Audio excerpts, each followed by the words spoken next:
పచ్చని అడవి, మధ్యలో ఏనుగుల గూడు, తల్లి మందార, తండ్రి గజేంద్ర, మరియు చిన్న ఏనుగు మిన్నీ కలిసి చెట్టు కింద విశ్రాంతి తీసుకుంటున్నారు.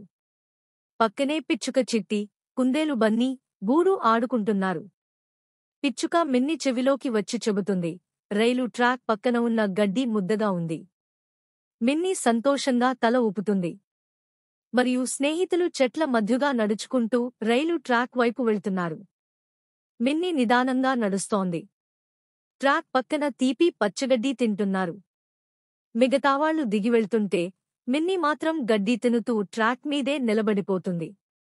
ఆ సమయంలో రైలు శబ్దం వస్తుంది. టూ టూ చప్పుడు చేస్తూ అరుస్తోంది, మిన్నీ పక్కకు పో. మిగతా స్నేహితులు దిగ్భ్రాంతి చెంది చూస్తున్నారు. మిన్నీ పరుగెత్తి ట్రాక్ను దాటి చెట్టు వెనకాలకు చేరుతుంది. అదే సమయంలో రైలు ఘుమఘుమలాడుతూ దూరంగా వెళ్తోంది. మిన్నీ తల్లి దగ్గరికి వచ్చి కౌగిలించుకుంటుంది.